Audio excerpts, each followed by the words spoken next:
Então, olá, meus queridos alunos do convênio do Colégio CEP. Tudo bem? Aqui é o professor Henrique.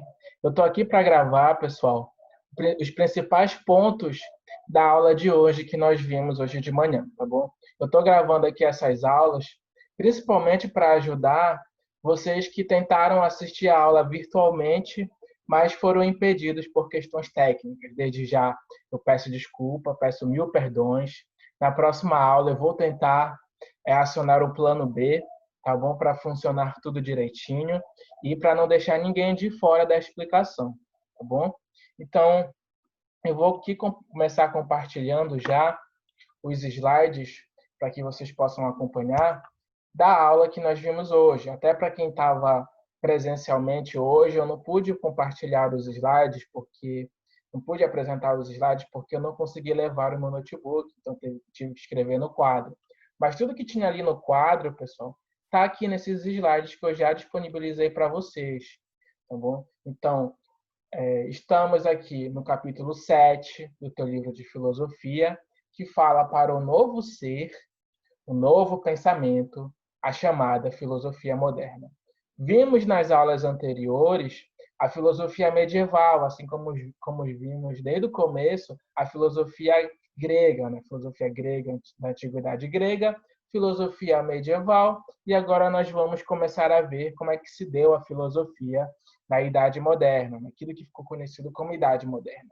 Bom, mas antes da gente adentrar de fato na Idade Moderna, a gente precisa entender um período de transição que vai da Idade Medieval à Idade Moderna. Entre esses dois períodos, nós vamos ter o período da Renascença, o período histórico que ficou conhecido como Renascença, que vai do século XIV ao século XVI, tá bom? Já depois do período medieval.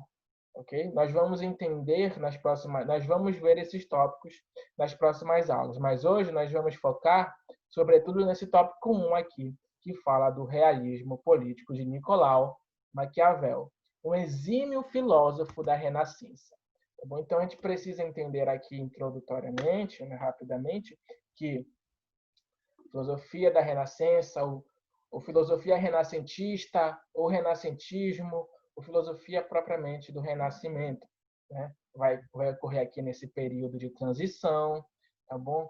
Um período que é conhecido como um período histórico, como um movimento cultural, intelectual e artístico, ou seja, vamos ter várias dimensões ali para tratar, né? Para tratar da Renascença, né? Desse período, tá bom? Muito importante da história humana. Nós podemos compreendê-las também por alguns aspectos aqui históricos, né? Apenas como um pano de fundo, três aspectos importantes aqui da Renascença, que é, primeiro deles, o aspecto econômico.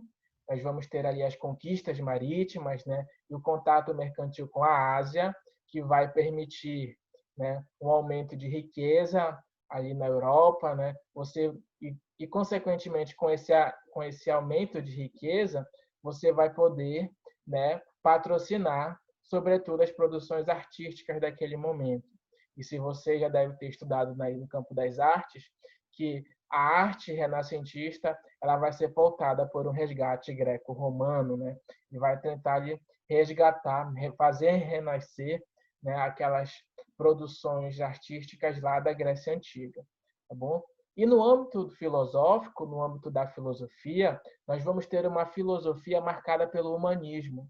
Ou seja, se na Idade Média, na filosofia medieval, nós tínhamos um teocentrismo exacerbado, né, a figura de Deus no centro das reflexões filosóficas, aqui no Renascimento, na Idade Moderna, na filosofia moderna, na filosofia renascentista, nós vamos ter o antropocentrismo, ou seja, antropo vem de homem, né? O homem está no centro das discussões, o homem está no centro, o homem, sua concretude em seu humanismo está no centro das discussões e reflexões filosóficas. Tanto é que temos aqui a imagem de Leonardo da Vinci, né, e do homem vitruviano, que foi projetado pelo próprio Leonardo da Vinci. Um dito de um pré-socrático, o Protágoras, não é Pitágoras, é Protágoras. Protágoras vai dizer que o homem é a medida de todas as coisas, né? Quando ele fala que o homem é a medida de todas as coisas, ele está ali na antiguidade clássica, né, da filosofia, ele vai estar colocando também no centro das reflexões filosóficas o homem em todas as suas dimensões sociais, culturais, dimensões filosóficas, históricas. E aqui no Renascimento vai acontecer a mesma coisa. O homem vai ser resgatado para o centro das reflexões filosóficas. E é por isso que essa frase do Protágoras, o homem é a medida de todas as coisas, casa muito bem com esse período aqui da filosofia do Renascimento. E um outro aspecto importante, pessoal, sobretudo no campo da produção do conhecimento, da ciência, vai ser a valorização da observação empírica. Tá bom? Nós vamos ter aqui uma valorização da observação empírica. Ou seja, esses pensadores, ao invés de simplesmente aceitar os discursos de autoridades provindos da tradição, até mesmo desde Platão, Aristóteles, passando pela filosofia medieval com a escolástica, não, em vez de aceitar esses discursos prontos, né, os filósofos e os cientistas aqui da Renascença, eles vão procurar entender as coisas através de uma observação empírica. O que é uma observação empírica, professor? Empírico vem de um conhecimento que é adquirido através da experimentação, tá bom? Da verificação, da verificabilidade das coisas, como elas funcionam. Tá bom? Isso aqui vai ser o espírito desse momento aqui. Tá bom? A observação empírica vai ser valorizada. Mas do âmbito da teoria política também, pessoal, vai haver uma revolução ali no campo, ali no período da Renascença. No âmbito da teoria política, nós vamos ter novas ideias que vão ser centrais ali naquele período, tá bom? Que vão influenciar muito a filosofia moderna também, tá bom? E o grande responsável por isso vai ser o Nicolau Maquiavel, né? Nicolau Maquiavel, ele vai ser um exímio pensador ali do Renascimento. Então, bora entender aqui um pouco da filosofia de Maquiavel ou da importância de Maquiavel no âmbito da filosofia. Tá bom? A gente tem que entender que o Maquiavel ele vai nascer em Florença, na Itália, ou melhor dizendo, na Península Itálica. Tá bom? Você ainda não vai ter uma Itália ali fortificada, você não vai ter uma Itália ali ainda reunida, unida, como um corpo político. Você vai ter uma Itália fragmentada, tá bom? Cercada de guerras, de conflitos, de disputas por poderes.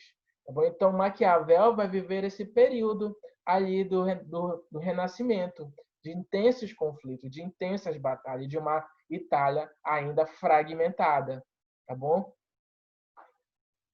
Ponto. Um aspecto também importante é você entender que ele vai ser o fundador do pensamento moderno. Tá bom? Ainda não está inserido no pensamento moderno, mas ele vai ser considerado o fundador. Por quê? Porque muitas das suas concepções de teoria política vai estar lá nos filósofos da Idade Moderna, que nós vamos ver nas aulas futuras. Tá bom? E um aspecto importante é que Maquiavel ele vai se distanciar da escolástica medieval. Tá bom? Sobretudo por quê? Porque ele vai valorizar também, tá bom, a investigação empírica. Em vez de aceitar os discursos proferidos de Tomás de Aquino, que nós vimos na aula passada, Maquiavel ele vai muito mais se preocupar em investigar como as coisas funcionam. E como as coisas funcionam, sobretudo do âmbito da política, das relações de poder. E é daí que o objeto de suas reflexões vai ser a própria realidade política. Daí o realismo político de Nicolau Maquiavel. E toda a sua concepção de teoria política vai estar aqui na obra O Príncipe, que ele vai escrever em 1515 para o magnífico Lourenço de Médici, tá bom? Um membro ali de uma das famílias mais nobres ali da Itália daquele período, e ele vai escrever essa obra para ele como uma espécie de manual. Tá bom? Ele vai vivenciar intensos conflitos ali na Itália. Ele vai ser, inclusive, uma espécie de diplomata. Ele que vai cuidar das relações exteriores ali por um momento, né? Então, ele vai vivenciar conflitos, intensas guerras, intensas disputas de poderes. Dessa observação empírica de como o poder funciona, de como os governos nascem, como eles se fortificam e, por fim, como eles decaem, né, dessas suas observações, desses seus estudos, ele vai escrever O Príncipe, que vai ser uma espécie de manual ali naquele período, que vai ser muito valorizado por muitos governantes, tá bom, pessoal? Porque ali você vai ter um estudo de como vai ser a melhor forma de governar, sobretudo do monarca, do príncipe, como é que ele deve governar, tá bom? Deve governar o seu povo, se mantendo justamente no poder. E um âmbito importante aqui do Aristóteles, pessoal da filosofia perdão, veio Aristóteles agora aqui na minha mente. Um âmbito importante aqui da filosofia de Maquiavel vai ser a sua concepção de virtude, que nós vamos ver como ela se diferencia da virtude lá da Grécia Antiga. Tá bom? Aqui eu trouxe um trecho, pessoal, que é um trecho central da obra O Príncipe. Tá bom, pessoal? Um trecho central. Eu vou tentar ler aqui pelo menos os pontos mais importantes. Que ele fala assim: nasce daqui uma questão. Se vale mais ser amado que temido, ou temido que amado, responde-se que ambas as coisas seriam de desejar, mas porque era difícil juntá-las. É muito mais seguro ser temido que amado quando haja de faltar uma das duas. Porque dois homens se pode dizer, de uma maneira geral, que são ingratos, volúveis, simuladores, covardes e ávidos de lucro. E enquanto lhes fazes bem, são inteiramente teus. Oferecem-te o sangue, os bens, a vida e os filhos. Quando, como acima disso, o perigo está longe, mas quando chega, revoltam-se. Então, aqui você vê se formando uma concepção de homem para Maquiavel extremamente pessimista. Ele vai dizer que o homem ele é ingrato, ele é volúvel, ele é simulador, ele é covarde, ele é ávido por lucro, tá bom? Então, vamos ter aqui uma concepção de homem extremamente pessimista, ou quem sabe realista, né? Então, bora entender o que ele quis dizer aqui, pessoal, com esse trecho. Vamos destrunchar esse trecho, tá bom, pessoal? Central da obra de Maquiavel. Primeiro, ele está fazendo uma distinção aqui, tá bom, pessoal, entre idealidade política e realidade política. Quem é que fazia belos discursos sobre uma idealidade política, ou seja, sobre uma política ideal? Quem é que escrevia isso? Né? Vai ser justamente os autores da tradição filosófica, né? Nós vamos ter Platão. Platão, na sua obra República, ele vai tentar construir ali um modelo de cidade ideal, governada pelo rei filósofo, porque o filósofo é o único que tinha... Se o filósofo é que refletia, né, e que pensava filosoficamente, então era ele que entendia o que era verdadeiro, o que era justo, o que era necessário para uma cidade ideal. Tá bom? Então ele vai escrever isso na República. Platão, ele vai escrever como deveria ser uma sociedade, uma cidade ideal, tá bom? E o Aristóteles também, tá bom, na sua obra Política, ele vai dizer que a política ela deve visar o bem comum, tá bom? Pautada nas nobres ações dos governantes, ou seja, o Aristóteles também aqui está propondo uma ideia ideal de política, tá bom? De governantes nobres que devem dar o exemplo para os seus súditos, tá bom? Seja ele as formas de governo, seja uma democrática, seja uma aristocracia, seja todas aquelas formas de governo que o Aristóteles estuda, que nós vimos também nas aulas passadas. E o São Tomás de Aquino também ele vai propor uma ideia de política ideal, tá bom? Mas uma ideia de política ideal orientada por uma ética cristã, tá bom? Então, o que eles têm de comum aqui, esses três, é que eles vão pensar numa política ideal, de como deveria ser, né, esse corpo político. Só que Maquiavel não.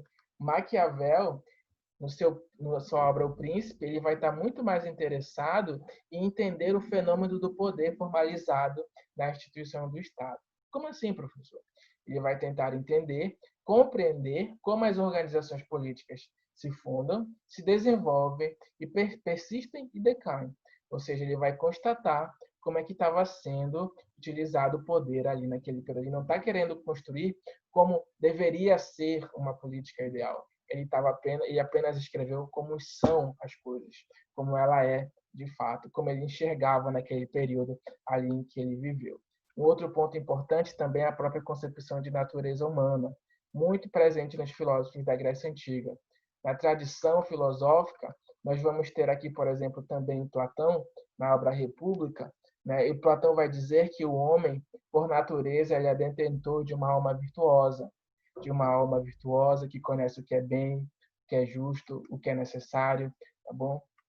O que é ético, o que é moralmente correto, tá certo? Já na obra do Aristóteles, A Política, nós também vamos ter aqui uma concepção de natureza do homem. Ele vai dizer que, por natureza, o homem tende à felicidade. Nós vimos isso na aula passada, a concepção de felicidade para Aristóteles, que é a da eudaimonia, na verdade. E também o São Tomás de Aquino, que nós vimos na última aula, né? Por natureza, o homem possui uma bondade provinda da vontade divina. Então, nós vamos ter aqui concepções da natureza humana extremamente otimistas, pessoal, extremamente otimistas. Por natureza, o homem seria bom, seria justo, visaria a felicidade, teria uma bondade que seria fruto da própria vontade divina. E é com isso que o Maquiavel vai romper ali no Renascimento, tá bom? Maquiavel vai dizer que por natureza o homem é egoísta, é interesseiro, é mentiroso e age de acordo com o que for conveniente para si próprio, tá bom? Ou seja, uma visão extremamente pessimista do homem e da natureza humana, como nós vimos lá naquele trecho acima que nós destacamos da obra, tá bom? E o outro, aqui foi uma pequena provocação, né? É uma visão pessimista ou realista de fato? Né? Quem estaria certo ou errado aí nesse jogo, nessas reflexões em torno da natureza humana? É um tópico 3 aqui importante também, que vai ser a distinção, a diferenciação que ele vai realizar entre uma ética, sobretudo uma ética cristã. Lembre-se que ele vai se desvencilhar da escolástica, vai se distanciar da escolástica, da filosofia medieval. Ele vai fazer uma distinção entre ética cristã e política. Ele vai dizer que a ética cristã é uma coisa e a política, em sua efetivação, ela é outra coisa, distinta daquela ética voltada pela filosofia medieval. Tá bom? Ou seja, na patrística e na escolástica, né, nós vamos ter aqui o Santo Agostinho, da patrística, dizendo que o homem tende a agir conforme as suas virtudes morais, que visariam sempre o bem de todos. Já o São Tomás de Aquino, ele vai dizer que o homem tende a viver socialmente, ou seja, ele tende a uma espécie de bem comum de todos, tá bom? Já Maquiavel não. Maquiavel vai dizer que o homem ele tende a ser movido por forças antissociais, por impulsos egoístas em benefício próprio e prejuízo alheio. Tá bom? Essa é a natureza humana, segundo Maquiavel. Essa tendência apenas se dobra ante a coação, porque o homem faz o bem quando se sente coagido a isso e o mal cada vez que tem ocasião. Ou seja, o homem ele só faz o bem, ele só age bem se ele for coagido a agir o bem. E é essa a importância do príncipe, o Maquiavel vai dizer. O príncipe vai ter que agir de uma forma que faça com que o homem haja bem, porque se depender desse próprio homem por ele mesmo, ele nunca vai agir bem. Ele sempre vai agir de forma egoísta, em benefício próprio e em prejuízo alheio. Tá bom? E é daqui que vem a concepção de virtude, da virtude maquiavélica, tá bom? Que ele também vai operar uma distinção em relação à virtude grega lá da Grécia Antiga, tá bom? Porque na Grécia Antiga nós vamos ter lá na tradição filosófica antiga uma concepção de virtude que vem do grego areté, né? Aquilo que torna o homem exatamente o que deve ser. Desde Sócrates, passando por Platão e Aristóteles, nós vamos ter uma concepção de virtude que é extremamente positiva, otimista do homem, tá bom? E Maquiavel, você vai ter uma concepção de virtude que vem do latim já, virtu, é a moralidade própria do príncipe para governar o povo. Ou seja, se o povo ele é moralmente errado, se ele por natureza ele é mau, ele age por conveniência, o príncipe ele tem que possuir a sua própria virtude, a sua própria virtude que vai estar acima dos seus súditos. Tá bom? Só assim que o príncipe vai conseguir governar com punhos de ferro. Tá bom? Vai conseguir estabelecer o poder ali, tá bom? Vai conseguir governar de uma forma mais efetiva, tá bom? O seu principado, ok? Ou seja, governar para Maquiavel é lidar com essa natureza humana difícil e ainda se manter no poder. Ou seja, o príncipe tem que fazer o que for preciso, o que for necessário para conter essa natureza humana. Por isso que ele vai dizer que é muito melhor ser temido do que amado, tá bom? É muito melhor governar quando o seu súdito seu principado é governado pela coação, pelo governo quase que ali, governado por punho de ferro mesmo, tá bom? Conclusão, pessoal, encaminhando aqui para o final já. Maquiavel, algumas conclusões que eu trouxe aqui para nossa aula, né? Maquiavel, ele rompe com a teoria política filosófica tradicional, né? Por quê? Primeiro, por fazer uma distinção entre idealidade política e realidade política e a própria realidade, né, do que é a política. Ele vai fazer essa distinção entre idealidade política e realidade política, ou realismo político. 2, ele vai operar ali uma separação entre a ética, sobretudo cristã, e a política. Ele vai operar uma distinção também entre a virtude do grego clássico, areté, e a virtude própria maquiavélica, a virtude. Tá bom? 4, por considerar que o homem possui uma natureza egoísta e imprevisível, o príncipe deve fazer o que for preciso para lidar com isso e se manter no poder. Por conta de tudo isso, se atribui a Maquiavel a frase: os fins justificam os meios, mesmo que ele nunca tenha dito isto. Maquiavel nunca disse isso, tá bom? Ele nunca falou isso. É muito mais viável, eu acredito, a gente entender que na teoria política maquiavélica, de Maquiavel, ele vai dizer o seguinte: os fins determinam os meios, tá bom? Porque de acordo com cada circunstância em que o príncipe vai se deparar para governar o seu principado, ele vai ter que arrumar um meio de controlar, de conter aquela natureza humana egoísta, né, movida por seus próprios interesses, ok? E aqui, para encerrar, dizer que o príncipe deve, por diversas vezes, fazer o que for preciso para um bom governo, não implica que ele deva agir de forma tirânica, unicamente em benefício próprio, mas sim visando o bem da comunidade, de todos os governados. Ou seja, não se trata de agir de forma tirânica simplesmente em benefício do próprio príncipe, mas sim visando o benefício de todos os seus súditos, de todo o seu principado. Essa é a melhor forma de governo, vai dizer o Maquiavel ali na sua obra O Príncipe. Ok? Então, na próxima aula, a gente continua vendo o outro aspecto importante ali do Renascimento, que vai ser a parte da ciência, da filosofia da ciência ali daquele período, com Francis Bacon. Ok? Mais uma vez, mil perdões, ok, pelos transtornos da aula hoje mais cedo, e a gente se vê na próxima semana. Um abraço a todos.